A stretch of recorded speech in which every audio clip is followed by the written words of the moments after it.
speaking about financial toxicity, let's just talk about it when it comes to medical treatment in general.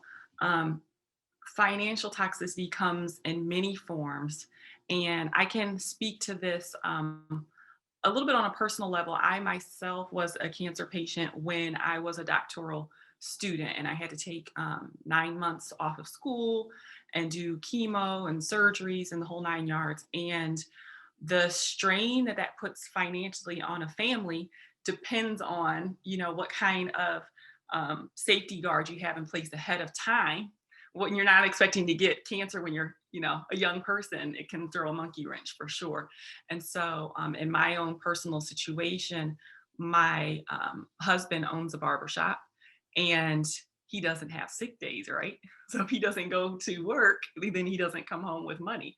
So that time that I was sick, that was stressful on us because he didn't necessarily want to call off, but he wanted to call off so that he could be with me. And he's very concerned after I'm having my treatments. But at the same time, he needs to go to work.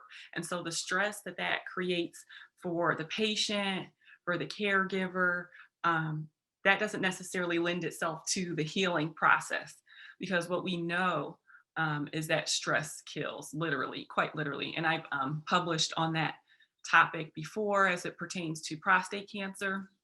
We know that chronic stress, cumulative stress spread out over time, dysregulates your hormone function and leads to all kinds of diseases, metabolic diseases, cancer down the road. So financial toxicity is a real thing. And there are ways that telemedicine can help to mitigate some of that financial toxicity. So, for example, when you don't have to when you don't have to call off work, let's say, to make your televisit, then that's a really great thing. Or when you don't have to try to find childcare so that you can go to your appointments, because now at the hospital setting or in the doctor's offices, you can't bring your kids with you like how you used to be able to just, okay, come sit in the waiting room or come in the room. It's not like that. You can't even enter the building most of the time. And so a lot of people have to try to find childcare if they were going to go to the doctor in person. But the benefit of telemedicine is you don't have to do that. So that's a saved cost. I know myself, I've taken televisit appointments during my lunch break while I'm in the lab, and that just works out a lot better. It's not a day that I have to call off work in order to make that happen.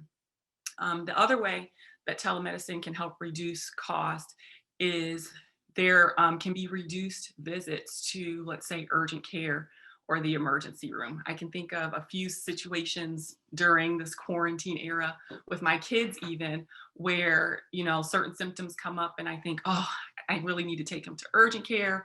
But I schedule a video appointment with their doctor. The doctor goes over a symptom checklist and says, you know what, you don't need to actually bring them in for an appointment. Just bring them in and have them do this lab work real quick and just be in and out.